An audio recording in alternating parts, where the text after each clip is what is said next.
Hello नमस्कार मेरे प्यारे साथियों, मैं पवन कुमार आप सभी का अपने ऑनलाइन प्लेटफॉर्म जीजीसी अर्थात ज्ञान गुरु क्लासेस में हार्दिक स्वागत है। उम्मीद करता हूँ आप सभी लोग एकदम शानदार, अच्छे और ज़बरदस्त होंगे और अपनी तैयारी को भी बेहतरीन ढंग से कर रहे होंगे।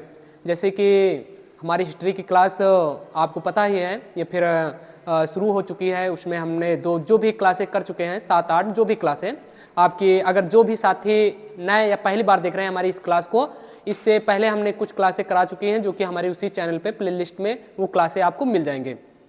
तो वहाँ पर जाकर आप वो क्लासें कर सकते हैं, क्योंकि आप एक शुरू से क्लास करेंगे तो आपकी तैयारी में अच्छा होगा। तो उसी के आगे जैसे हम अलाउद्दीन खिलजी तक पहुँच चुके थे, उसके आगे की क्लास हम आज कंटिन्यू आज से शुरुआत करते हैं। और आपको ये बात भी बता दें, जो भी साथी कल वीडियो का इंतजार कर रहे थे, फिर क्लास का इंतजार कर रहे थे, उनके लिए वो क्लास संभव नहीं हो पाई इस वजह से, क्योंकि थोड़ा सा सर्वर प्रॉब्लम था, इस वजह से कल की क्लास नहीं हो पाई थी। तो इसके लिए हम क्षमा चाहते हैं। आगे से यही हमारी कोशिश रहेगी कि ऐसी कोई दिक्कतें ना आने पाए। तो आइए फिर आज से कंटिन्यू आज की क्लास का आगाज़ करते हैं। जहाँ से हमने पढ़ाना अर्थात आपको छोड़ा था वहीं से स्टार्ट करते हैं। जैसे कि अगर आपको बता दें कि हमने छोड़ा कहाँ था, फिर कहाँ तक हम पहुँच चुके थे, तो अलाउद्दीन खिलजी तक पहुँच चुके थे और अलाउद्दीन खिलजी की मृत्यु। और हमने बताया था अलाउद्दीन खिलजी के दरबार में कुछ दरबारी कवि भी रहा करते थे, लेकिन उस कवियों में एक प्रमुख कवि थे अमीर खुसरो। तो उनके बारे में भी कुछ जानकारी हमें जाननी आवश्यक है, जो कि हमने देखा है कई बार उनसे अमीर खुसरो से प्रश्न पूछे गए हैं। इसलिए उसके बारे में या फिर उनके बारे में हमें आज पढ़ना है, फिर उससे नेक्स्ट आगे के शासकों के बारे में जानते हैं। आज ही हम तुगलक वंश का प्रारंभ भी कर देंगे और उसके भी कुछ शासक के बारे में देखेंगे। तो आइए फिर शुरुआत करते हैं। सभी लोग अपनी नोट्स बुक और पेन को अपने हाथ में ले लीजिएगा, ताकि हर चीज़ को आप अच्छे से नोट कर सकें। क्लियर? आइए देखते हैं। हाँ, तो सबसे पहले बात, अगर अलाउद्दीन खिलजी की मृत्यु की बात करें, इधर लिखेंगे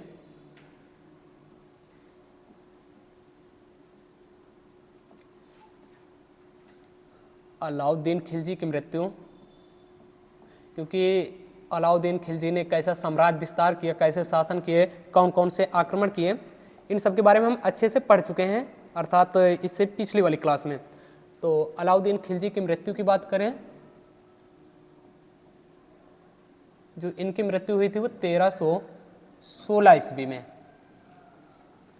कुछ व्यक्ति बताते हैं कि 1316 ईस्वी में ना होकर ये जब चित्तौड़ अभियान या फिर चित्तौड़ अभियान के बाद इनके जो एक प्रमुख सेनापति था जिसका नाम था मलिक काफूर, उसने ही इन्हें जहर देकर मार दिया था। लेकिन वो घटना उतनी हकीकत नहीं, क्योंकि इनकी मृत्यु जो ज़्यादा प्रमाणित मिलती है वो 1316 मिलती है, इसलिए वो चीज़ गलत है। तो इनकी मृत्यु की बात करें 1316 ईस्वी में। और इनका अगर पूछा जाए कैसे हुई थी इनकी मृत्यु, तो इनकी मृत्यु जो हुई थी वो इनको एक त्वचा की बीमारी अर्थात कोढ़, जानते होंगे आप, उस कोढ़ की वजह से अलाउद्दीन खिलजी की मृत्यु हो गई थी। जब इनकी मृत्यु हो जाती है तो इनके दरबार में कुछ दरबारी कवि रहा करते थे। उसमें अगर हम प्रमुख कवि की बात करें, दरबारी कवि में एक प्रमुख कवि था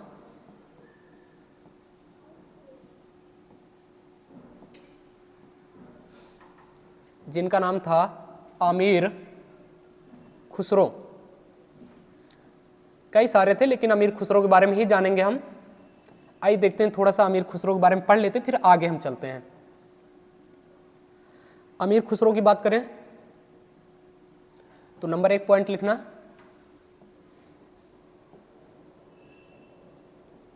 इनके जन्म की बात करें 1253 ईस्वी में। अगर वहीं पर स्थान की बात करें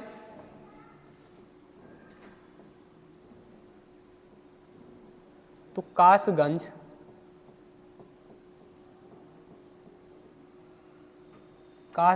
एटा के पटियाली गांव में हुआ था। पटियाली गांव में किनका जन्म हुआ था? पटियाली गांव में अमीर खुसरो। और अमीर खुसरो का अगर मूल नाम की बात करें, इनका मूल नाम या फिर बचपन का नाम क्या था, बहुत पूछा जाता है। अब्दुल हसन, इनका मूल नाम क्या था? अब्दुल हसन। वहीं पर बात करें कि इनके गुरु अर्थात ये किनके शिष्य थे, तो इनके जो गुरु थे उनका नाम था निजामुद्दीन औलिया, अर्थात अमीर खुसरो के कौन थे? गुरु थे, निजामुद्दीन औलिया, जिन्होंने कहा एक शब्द बहुत फेमस है इनके नाम से, दिल्ली अभी दूर है। किनके बारे में, किस शासक के बारे में कहा, हम आपको अभी आगे ही बताएंगे। निजामुद्दीन औलिया किनके गुरु थे? अमीर खुसरो के। और दूसरी बात करें, अमीर खुसरो को किस नाम से ज़्यादा फेमस है या किस चीज़ के आविष्कारक माने जाते हैं, ये बहुत पूछा जाता है। तो ये किस चीज़ के आविष्कार थे, यानी किस वाद्य यंत्र का आविष्कार इन्होंने किया था? आविष्कार की बात करें तो सितार और तबला। आपने देखा भी होगा सितार और तबला जो वाद्य यंत्र होते हैं उसके आविष्कारक माने जाते हैं, सितार और तबला। तो अमीर खुसरो के बारे में इतनी जानकारी आप लोग अच्छे से याद रखना, ठीक है। इनके जन्म की बात करें 1253, स्थान की बात करें कासगंज एटा के पटियाली गांव में, मूल नाम अर्थात बचपन का नाम अब्दुल हसन, गुरु का नाम निजामुद्दीन औलिया, और आविष्कार अर्थात किस चीज़ के आविष्कारक थे तो उनका नाम वो दो वाद्य यंत्र हैं, सितार और तबला। तो इस तरह से अलाउद्दीन खिलजी के दरबार में रहा करते थे। और अगर पूछा जाए अमीर खुसरो किस सुल्तान के दरबार में रहे तो ये बात भी लिख लेंगे। ये लगभग बलबन के दरबार से शुरू करते हैं। बलबन आपको जो कि हमने पीछे पढ़ाया है, जिसने कुछ कठोर नीतियां अपने शासनकाल में लागू कर रखी थी, सिजदा और पाबोस, है कि नहीं, और रक्त लौ भी अपनाई थी बलबन ने। तो बलबन के दरबार से रहा करते थे। और कहाँ तक आगे मिलेंगे आपको, मोहम्मद बिन तुगलक, मोहम्मद बिन तुगलक,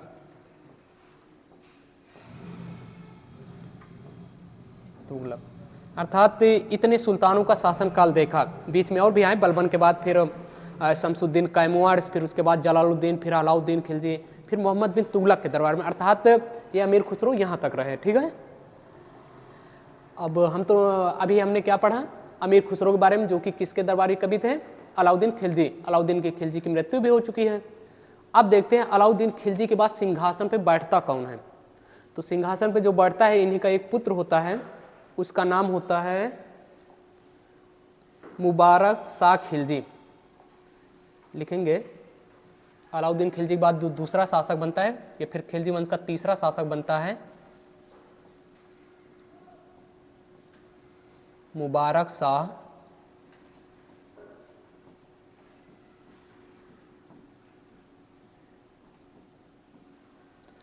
शाह खिलजी।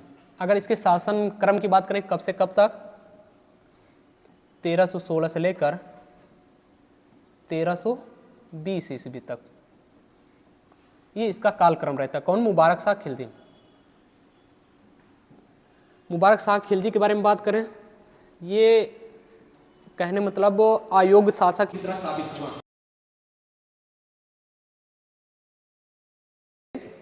जो भी अपने शासन काल में या फिर पूरी अपनी लाइफ में या फिर पूरे अपने शासन में अपना पूरा एक साम्राज्य खड़ा किया है, फिर उत्तर भारत से लेकर दक्षिण भारत तक पूरा साम्राज्य विस्तार किया। लेकिन जैसे ही अपने सिंहासन अर्थात मुबारक शाह खिलजी आता है तो ये पूरा तहस नहस कर देता, अर्थात अपनी बाप की बनाई हुई विरासत को मात्र 4 साल में ही पूरा एकदम बिखार देता है। कहते नहीं कि जरूरी थोड़ी है कि अगर योग पिता का पुत्र भी योग हो, नहीं, ऐसा नहीं हो सकता। माना एक कि राजा का बेटा राजा ही बने, उसके अंदर राजा वाली ही गुण हो, ऐसा बिल्कुल नहीं हो सकता। तो वही चीज़ ये मुबारक शाह खिलजी ने साबित किया। जो भी अलाउद्दीन खिलजी की बनाई हुई पूरी लाइफ में पूरी साम्राज्य विस्तार किया था, उसको मात्र 4 साल में इसने ही सब कुछ खो दिया था। तो कहने मतलब ये पूरी तरह से अयोग्य था। इसको कुछ जैसे एक इतिहासकार बर्नी हुए हैं, वो ये चीज़ बताते हैं कि कभी कभी ये इतना मूर्ख था कि दरबार में स्त्रियों के कपड़े पहनकर डांस किया करता था। ये ऐसा सुल्तान था। आप समझ सकते हैं इसमें कौन से सुल्तान बने। इसको इतना अच्छा लगता था कि ये भरी दरबार में एक शासक होते हुए भी स्त्रियों के कपड़े पहनकर डांस किया करता था। लिखेंगे बर्नी के अनुसार, व्हाइट पेन से लिखेंगे, 1 मिनट। बर्नी क्या लिखते हैं?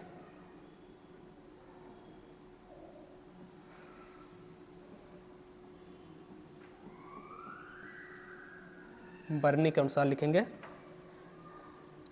दरबार में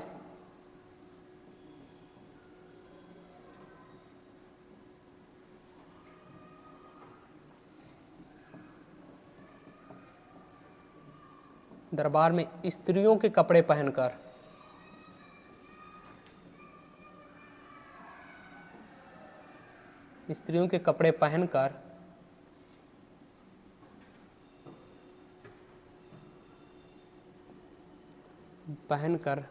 नृत्य करता था।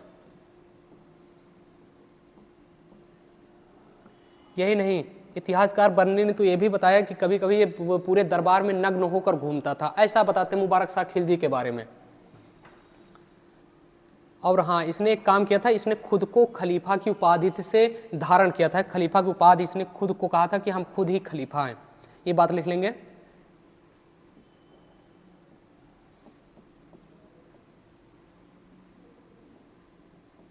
मुबारक शाह खिलजी ने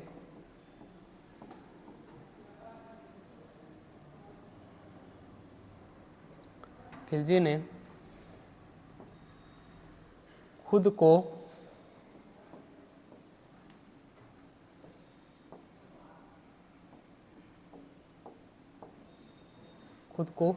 खलीफा की उपाधि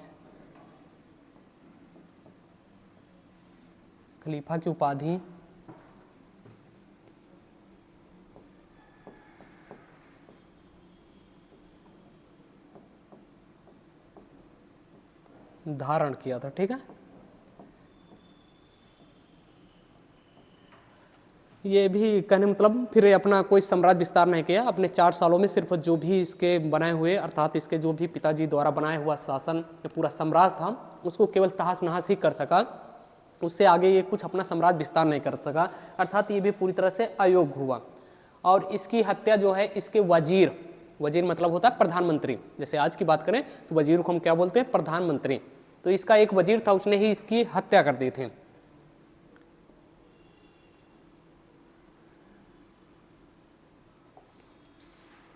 लिखेंगे इसी का एक वजीर था। वजीर मतलब क्या होता है? प्रधानमंत्री।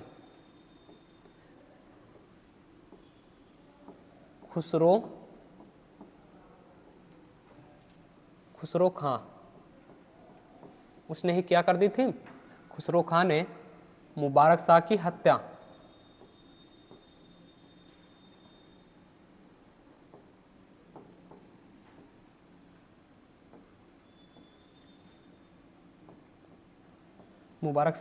कर दी थी।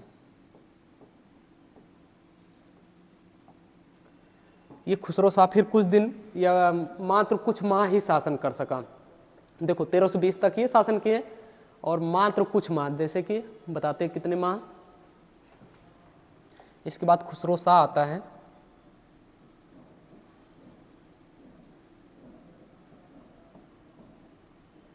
खुसरो खां जो कि शासन करता है अप्रैल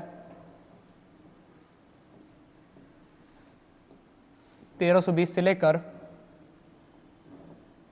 सितंबर 1320 तक। इतने दिन शासन करता है और ये भी पूरी तरह से एक अयोग्य आदमी ही था। इसने बेशक मुबारक शाह खिलजी की हत्या कर सिंहासन धारण किया था, लेकिन ये भी एक अयोग्य ही था। और इसका लाभ एक व्यक्ति ने उठाया जिसका नाम था गाजी मलिक। उसने इसे मार दिया, क्योंकि क्या था, मध्यकालीन इतिहास में जो भी सिंहासन धारण करता था, जो भी सिंहासन पे सत्यासीन होते थे, वो सब चाहे अपने पिता को मारकर, चाहे अपने पुत्र को मारकर, कैसे भी, अर्थात किसी के एक दूसरे की हत्या करके ही सिंहासन पे कब्जा करते थे।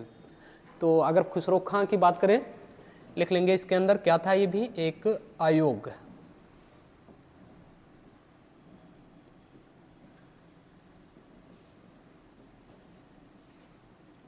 शासक था। और इसकी हत्या की बात करें, इसकी हत्या किसने किया था? हत्या जो किया था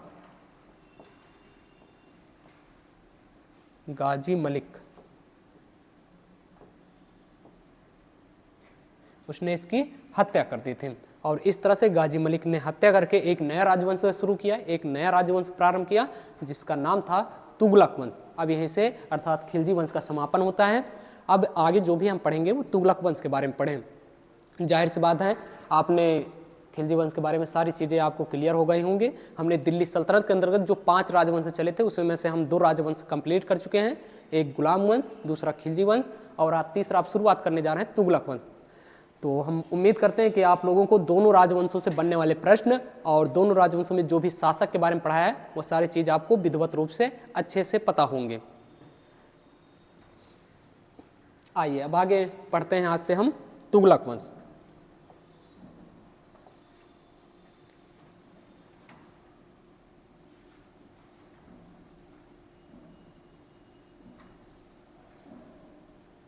लिखेंगे तुगलक वंश। इसके शासन क्रम की बात करा जाए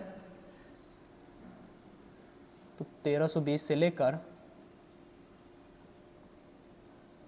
1414 ईस्वी तक, कुछ इतिहासकार 1398 तक ही मानते हैं या कुछ की बुक में मिल जाते हो कैसे है, लेकिन 1414 तक है, हम आगे आपको बताएंगे। 1320 से लेकर तुगलक वंश की बात करें, अगर इसके संस्थापक की बात करें, इसका संस्थापक कौन था इस वंश का, जैसे कि हम बात करें तो गुलाम वंश का संस्थापक तो आप लोगों को पता होगा कौन था भाई, कुतुबुद्दीन ऐबक। वहीं पर अगर खिलजी वंश की बात करें तो कौन था, जलालुद्दीन फिरोज खिलजी। तो उसी तरह तुगलक वंश का भी संस्थापक हमें याद रखना है।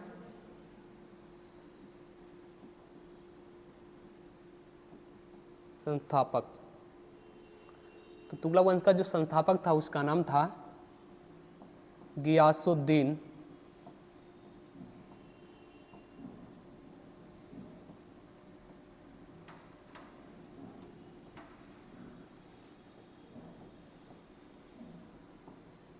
गियासुद्दीन तुगलक। अब जो भी पढ़ेंगे थोड़ा सा गियासुद्दीन तुगलक के बारे में जान लेते हैं। ये कैसा शासक था, क्या इसने कुछ अच्छे काम किए जनता के लिए, फिर नहीं, फिर ये भी एक क्या आयोग तो नहीं था, इसके बारे में देखते हैं। तो गियासुद्दीन के अगर शासनकाल की बात करें कब से कब तक सिंहासन पे आसीन रहा, तो 1320 पे तो सत्ता पे बैठता है, फिर सिंहासन दिल्ली का बादशाह बनता है 1320 से लेकर 1325 ईस्वी तक। और वहीं पर बात करें गियासुद्दीन तुगलक का मूल नाम, तो भी मूल नाम हमने आपको आगे बताया था, जिसने हत्या किया था किसकी, खुसरो खां की, गाजी मलिक, वही था इसका मूल नाम, गाजी मलिक।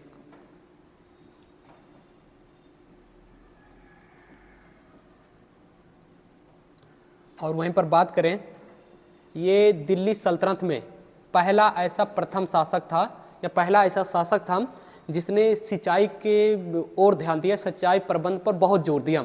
जैसे सिंचाई प्रबंध के लिए इसने नहरों को खुदवाया, कुआं का निर्माण कराया ताकि कृषि अच्छे से हो सके, फिर किसानों का फसल अच्छे से हो सके, जिससे राजस्व अच्छा खासा मिल सके। यानी कहने मतलब इससे बाद भी तो हुए जो सिंचाई को और अच्छा ध्यान दिया, लेकिन इससे पहले जो शासक हुए उन्होंने सिंचाई के लिए कोई काम नहीं किया या सिंचाई प्रबंध पर इतना जोर नहीं दिया। लेकिन ये पहला शासक था। अगर पूछ लिया जाए कि दिल्ली सल्तनत में वो प्रथम शासक कौन था जिसने नहरों का निर्माण या फिर कुआं खुदवाया था, तो क्या बताएंगे हम, गियासुद्दीन तुगलक।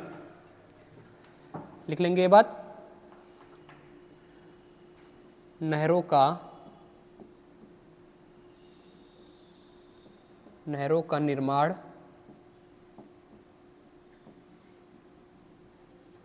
तथा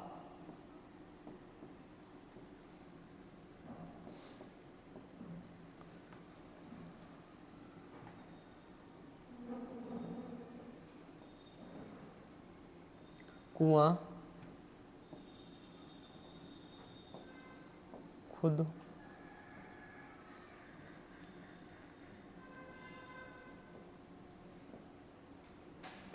खुदवाने वाला प्रथम शासक।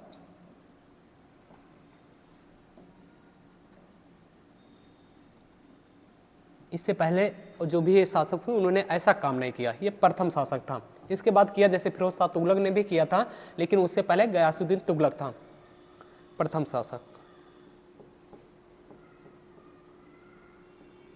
अब देखते हैं इसकी मृत्यु कैसे हो जाती है, क्योंकि अपने ये 5 साल के शासन में इतना ही विशेष काम किया, अर्थात किसानों के लिए अच्छा काम किया इस सुल्तान ने। इसकी मृत्यु की बात करें तो ये भी एक साम्राज्य विस्तार की ओर बहुत ध्यान देता था। एक बार क्या हुआ, ये बंगाल अभियान से लौट रहा था, अर्थात बंगाल का क्षेत्र जीतकर वहाँ से लौट रहा था। तो इसका जो पुत्र था उसका नाम था जूना खां, या फिर उसी का नाम कहते हैं जूना खां, या फिर जौना खां भी बोलते हैं उसी का नाम। तो उसने क्या किया, अपने पिता के खिलाफ ही एक षड्यंत्र रचा। एक रास्ते में एक लकड़ी का महल तैयार करवाया और कहा कि पिताजी इसे लौट रहे तो इसी महल में उनको विश्राम करने के लिए बोलेंगे, तो उसे में वो विश्राम करेंगे। जैसे ही वो विश्राम करने के लिए उस महल में जाते तो लकड़ी का बना हुआ महल रहता है और उसे षड्यंत्र के द्वारा ही बनवाया ही गया था कि जैसे ही उस महल के अंदर प्रवेश करेंगे उस महल को गिरा दिया जाएगा। और ऐसा ही करता है जूना खां, अर्थात इसका पुत्र करता है, और वो लकड़ी का बना हुआ महल था, वो महल को गिरवा देता। जैसे ही ये एंट्री करते अर्थात उसमें विश्राम करने के लिए जाते हैं, वो उस लकड़ी का बना महल होता है वो गिर जाता है और उसमें इसे गिरने की वजह से जो गयासुद्दीन तुगलक थे उनकी दबकर मृत्यु हो जाती है। तो इस तरह से ये भी प्रश्न बनता है कि ऐसा कौन सा शासक था दिल्ली सल्तनत में जिसकी मृत्यु लकड़ी के बने महल में दबकर हो गई थी, तो क्या बताएंगे हम, गयासुद्दीन तुगलक। किसने बनवाया था, इसके पुत्र ने ही। वो षड्यंत्र रचा था किस लिए, ताकि सिंहासन या फिर सुल्तान हम बन सके।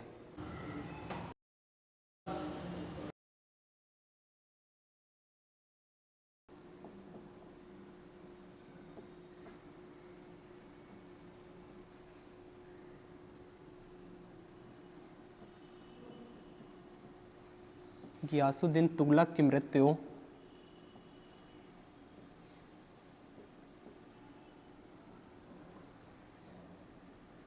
लकड़ी के बने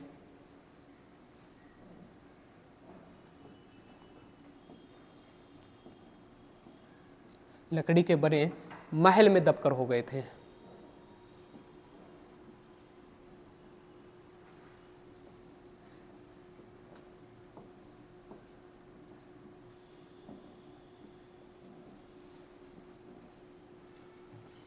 महल में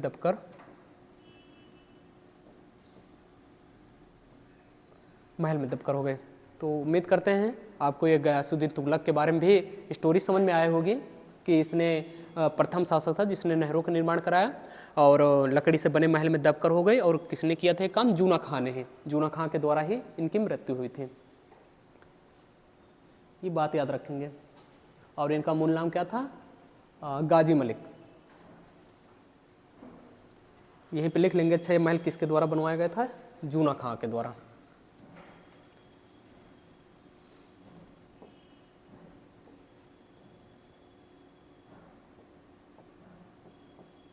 जूना खां के द्वारा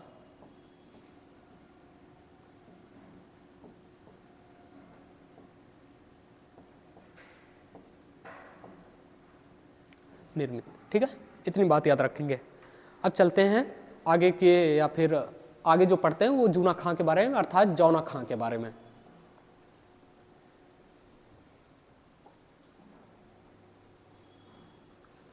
आइए इधर से शुरुआत करते हैं थोड़ा सा।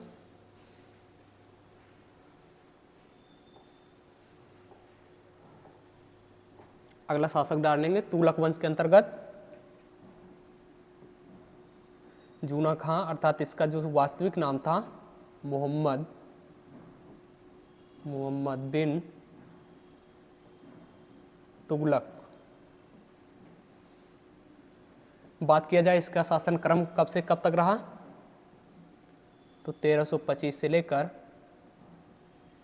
1351 ईस्वी तक, अर्थात इतने साल ये शासन करा, दिल्ली का बादशाह बना रहा। वहीं पर मोहम्मद बिन तुगलक की अगर बात करें, इसका मूल नाम तो अभी हम बार बार रिपीट कर चुके हैं, जब आपको बार बार बताया। इसके मूल नाम की बात करें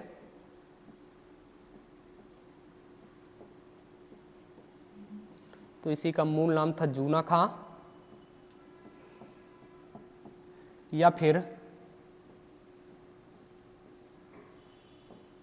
जौना खां, तथा इसे उलूग खां की उपाधि भी मिली हुई थी। किसे, मोहम्मद बिन तुगलक को। तथा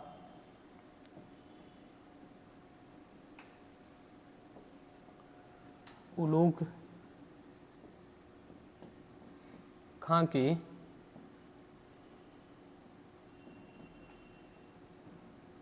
उपाधि भी मिली थी, लिख लेंगे आगे, मिली थी। ठीक है, इतनी बात याद रखेंगे।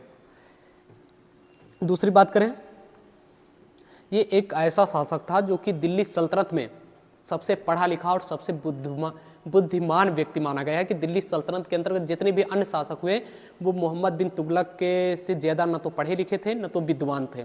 लेकिन फिर भी इतिहासकार में इसका अगर जिक्र मिलता है तो एक पागल, रक्त पिपासु और मूर्ख अर्थात बुद्धिमान मूर्ख भी इसे कहते हैं। ऐसा क्या रीज़न था जो एक पढ़े लिखे आदमी को, एक विद्वान आदमी को मूर्ख और पागल और रक्त पिपासु नाम की संज्ञा दी गई थी? तो इसका रीज़न ये था कि इसके द्वारा कुछ किए गए काम थे, जो कि 3 से 4 काम हम आपको आगे बताएंगे।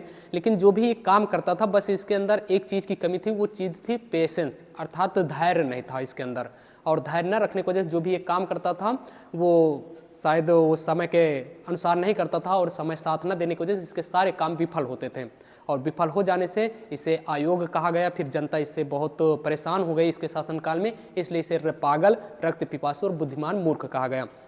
क्योंकि क्या होता है, कुछ काम हमें ऐसे करने होते हैं कि उन्हें अवसर आने पर वो काम करें तो शायद वो आसानी से पूरा हो जाएंगे। लेकिन जितने भी ये काम किया उसको बस बहुत जल्दी करना चाहता था, जितनी जल्दी इसका प्लान बन जाता था उतनी जल्दी इस काम को निपटाना चाहता था, अर्थात धैर्य नहीं रखता था या फिर समय आने पर वो काम नहीं करता था। अगर आज कल भी ऐसा भी अगर हम लोग नहीं करते कि कुछ काम होते हैं कि उसे हम कहते हैं कि जब ये इसका समय आएगा तभी करेंगे, और जाहिर सी बात है हमें कुछ धैर्य रखना चाहिए। किसी भी चीज़ में हो, किसी भी माहौल में हो, तो हमें धैर्य रखना एक सबसे बड़ी ताकत है कि हाँ हम अपने काम को कर रहे हैं लेकिन एक धैर्य के साथ करें। ऐसा नहीं कि वो एक दिन में ही पूरा हो जाएगा, लेकिन हाँ एक दिन ज़रूर हो जाएगा। जैसे आप तैयारी कर रहे हैं, फिर कंपटीशन की तैयारी के क्षेत्र में हैं, तो जाहिर सी बात आपको एक दिन में यहाँ कुछ नहीं सीख पाएंगे, ना तो एक दिन में कुछ मिल जाएगा, लेकिन हाँ एक दिन आपको ज़रूर मिल जाएगा। ये बात, ये पेशेंस आपके अंदर भी होनी चाहिए। तो इसके अंदर यही क्वालिटी नहीं थी, धैर्य की क्वालिटी, और इसने जो भी कार्य किए वो लगभग विफल होते रहे। तो देखते हैं इसके कुछ कार्य। बहुत परीक्षा में पूछे जाते कि वो 4 कार्य कौन से थे इसके, लिखेंगे।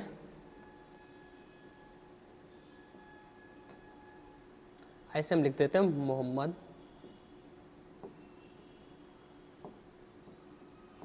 समझ रहे हैं ना, मोहम्मद बिन तुगलक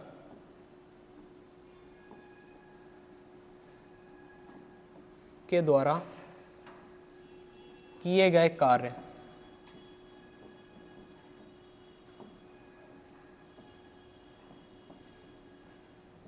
मोहम्मद बिन तुगलक द्वारा किए गए कार्य, ठीक है। देखें नंबर 1 कार्य की बात करें, इसने पहला कौन सा काम किया था?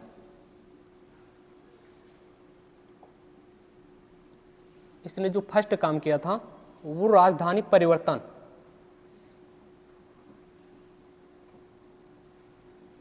राजधानी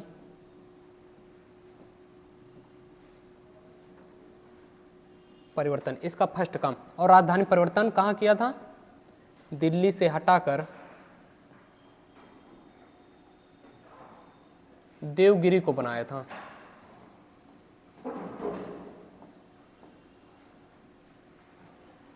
दिल्ली से हटाकर कहाँ ले गया था? देवगिरी। तो इसका ये फर्स्ट काम था, राजधानी परिवर्तन, अर्थात दिल्ली से हटाकर देवगिरी को बनाया था। जब इसने क्या कहा कि हम दिल्ली से अपनी राजधानी स्थापित करके दिल्ली से हटाकर हम देवगिरी बनाते हैं, अर्थात दक्षिण भारत की तरफ चलते हैं, तो वहाँ पर भी हमारा साम्राज्य या फिर हम अपने साम्राज्य को अच्छे से देख रेख कर सकेंगे। लेकिन बड़ी मात्रा में दिल्ली से अपनी पूरी सेना और अपनी पूरी प्रजा के साथ देवगिरी को ओर जाता है, लेकिन वहाँ पर भी अनुकूल जलवायु न होने की वजह से वापस फिर दिल्ली को लौटने का प्लान बनाता कि नहीं, अभी हम यहाँ देवगिरी में नहीं रहना, हमें फिर से हमें वापस दिल्ली चलना है। तो आदमी या फिर जो भी इसकी प्रजा थी इसके साथ दिल्ली से देवगिरी और देवगिरी से फिर दिल्ली आने में बहुत कठिनाई का सामना करना पड़े। इस कठिनाई से पूरी जनता प्रजा, कुछ प्रजा कहते हैं कि कुछ व्यक्ति अर्थात रास्ते में भूख से मारे भी जाते हैं, फिर मर भी जाते हैं, जिससे जनता में या फिर पूरी प्रजा में इसके खिलाफ आक्रोश हो जाता है कि ये शासक ठीक नहीं है। एक बार तो कहा देवगिरी चलते हैं, फिर वापस तुरंत देवगिरी से डिसीजन लेकर दिल्ली आते हैं। तो इस वजह से जनता इस काम या फिर ये काम भी पूरी तरह से असफल रहा। राजधानी परिवर्तन। दूसरा देखते हैं,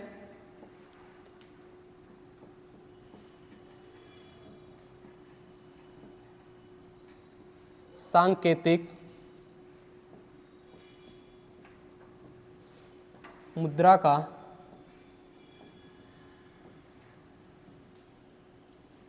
प्रचलन। दूसरा काम था सांकेतिक मुद्रा का प्रचलन। इस वजह से हो सकता है कि यहाँ पर आपको बता दें, यहाँ पर जैसे हम आपके सामने कैमरा के सामने, लेकिन यहाँ पे कुछ व्यक्ति बैठे हुए हैं और उन व्यक्तियों की वजह से हो सकता है हमें थोड़ा सा हंसने में आ रही दिक्कतें। तो इस वजह से कि ये लोग थोड़ा सा डिस्टर्ब करने का पूरा माहौल है कि आज सर को डिस्टर्ब करते हैं, लेकिन ऐसा कुछ नहीं होगा, हम एकदम ओके हैं। ठीक है, वहीं पर देखते हैं सांकेतिक मुद्रा का प्रचलन। सांकेतिक मुद्रा का प्रचलन क्या था कि सांकेतिक इसके शासनकाल में चांदी का, पहले जो कि इल्तुतमिश ने जो भी सिक्के चलाए थे वो चांदी के बने टंके और जीतर के ऐसे सिक्के भी चलाए थे, शुद्ध अरबी सिक्के भी जारी किए थे। लेकिन जब इसका शासनकाल, इसका साम्राज्य आता है तो इसके शासनकाल में चांदी का जो अभाव था वो बहुत कम हो जाता है, ये फिर अभाव हो जाता है। तो इसने कहा कि चांदी का अगर अभाव हो जाता तो क्यों ना हम तांबा और जीतल के सिक्के या पीतल के सिक्के चलाएं। तो उस वजह से आदमी तांबा और पीतल सभी के घरों में उपस्थित होता था। तो जब चांदी को हटाकर इसने तांबा और पीतल के सिक्के ढलाने शुरू कर दिए तो सभी व्यक्ति, जो भी प्रजा थी, सबके घर में ये धातु में बड़ी मात्रा में पर्याप्त थी।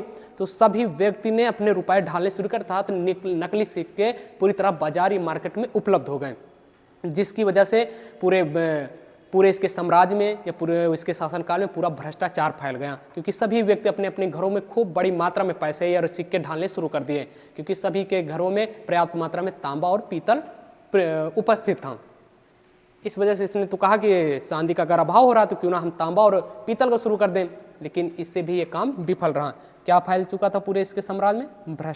भ्रष्टाचार पूरी तरह से। सांकेतिक मुद्रा का प्रचलन।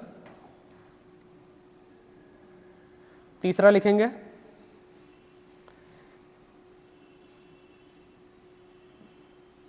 खुरासान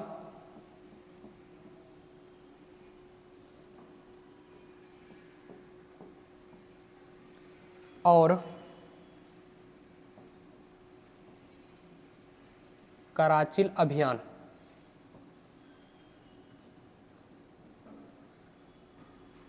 तीसरा इसका जो कार्य था खुरासान और कराची अभियान, यानी ये दो काम विफल हो जाने के बाद पूरी तरह से सांकेतिक मुद्रा प्रचलन के पूरे साम्राज्य में भ्रष्टाचार, दो काम विफल हो जाने के बाद इसने तीसरा काम का भी डिसीजन लिया, जो था खुरासान और कराची अभियान, जो कि हिमालय के आसपास के क्षेत्र, वहाँ पर बड़ी मात्रा में सैन्य क्षेत्र भेजता है कि हम वहाँ का क्षेत्र कब्जा करते हैं, जो कि ये काम या युद्ध हारा भी जाता है, फिर सैन्य जो बड़ी मात्रा में अपनी सैन्य शक्ति ले जाती हैं वो सभी के सभी पराजित हो जाती हैं, जिसके वजह से ये काम भी इसका विफल होता है और बड़ी मात्रा में जनता इससे आक्रोश और हो जाती है।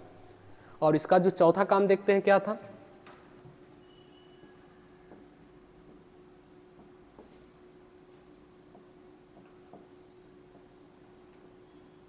दो आप क्षेत्र में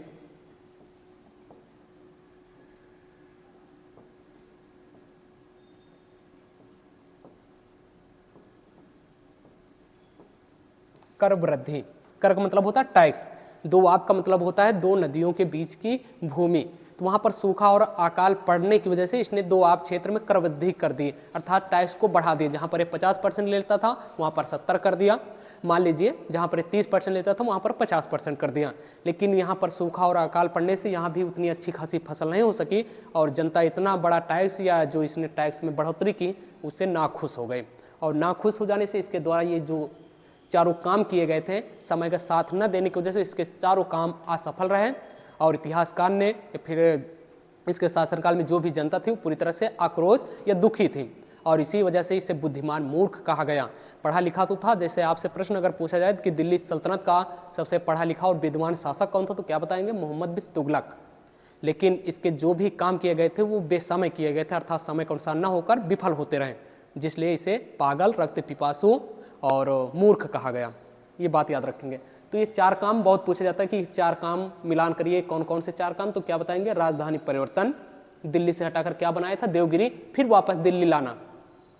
और दूसरा था सांकेतिक मुद्रा का प्रचलन, अर्थात चांदी की कमी हो जाने से इसने तांबे और पीतल के भी सिक्के जारी कर दिए, जिससे लोग बड़ी मात्रा में अपने घरों में सिक्के ढालने शुरू कर दिया, बहुत सारे नकली सिक्के में। और तीसरा था खुरासान और कराची अभियान, जहाँ पर भी पराजित होता है, इसकी बड़ी मात्रा में सैन्य शक्ति कमजोर हो जाती है।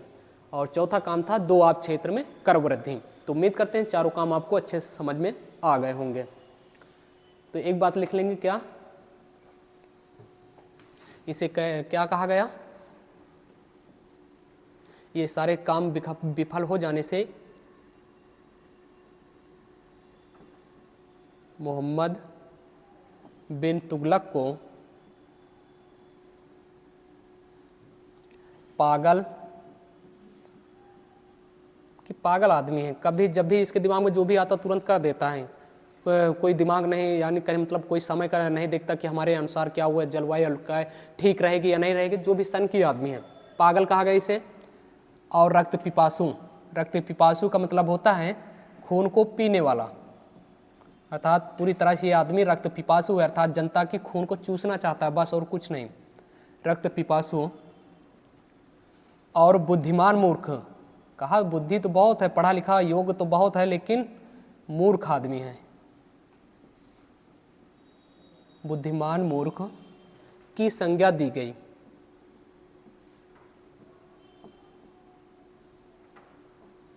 की संज्ञा दी गई थी।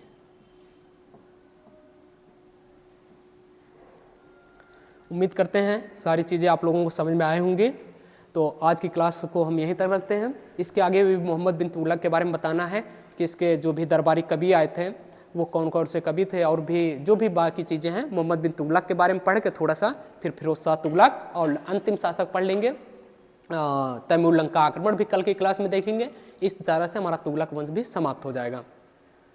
तो उम्मीद करते हैं सारी चीज़ें आपको आज की समझ में आए होंगी। एक बार रिवीजन कर लेते हैं फिर से और हम क्लास को एंड करते हैं यहीं पर। चलिए, सबसे पहले हमने देखा था, क्या देखा था, अलाउद्दीन खिलजी की मृत्यु से हमने स्टार्ट किया था, 1316 ईस्वी में हो गए थे। और उसके यहाँ पर हमने दरबारी कवि में पढ़ा अमीर खुसरो के बारे में। जन्म की बात करें 1253 ईस्वी में। स्थान की बात करें तो कासगंज एटा जो कि पटियाली गांव में हुआ था। वहीं पर अगर मूल नाम की बात करें क्या था तो अब्दुल हसन था। गुरु कौन थे इसके, निजामुद्दीन औलिया। और पूछा जाए किस चीज़ का आविष्कार किया तो सितार और तबला का। उसके बाद ये बलबन के दरबार से लेकर मोहम्मद बिन तुगलक के दरबार तक उपस्थित रहे, कौन, अमीर खुसरो। उसके बाद अलाउद्दीन खिलजी के बाद आते हैं उनका पुत्र मुबारक शाह खिलजी, जो बाप की बनाई हुई विरासत को मात्र 4 साल में ही पूरी तरह से बिखार दिया या फिर नष्ट कर दिया। बरनी क्या बोलते हैं कि दरबार में स्त्रियों के कपड़े पहनकर नृत्य किया करता था, ऐसा यह सुल्तान था। और मुबारक शाह खिलजी को, या खिलजी ने क्या किया था, खुद को खलीफा की उपाधि से नवाजा था, फिर धारण किया था। इसी मुबारक शाह खिलजी के एक वजीर रहता था खुसरो खां ने मुबारक शाह खिलजी की हत्या कर दी। फिर खुसरो खां कुछ माह के लिए बैठता है, लेकिन इनका भी गड्ढा यानी खुदा तैयार रहता है। और एक व्यक्ति होता है गाजी मलिक, वो भी इनकी मर्डर या फिर हत्या कर देता है। इस तरह से एक नया राजवंश प्रारंभ हो जाता है जिसका नाम होता है तुगलक वंश। आइए देखते हैं तुगलक वंश में हमने क्या पढ़ा।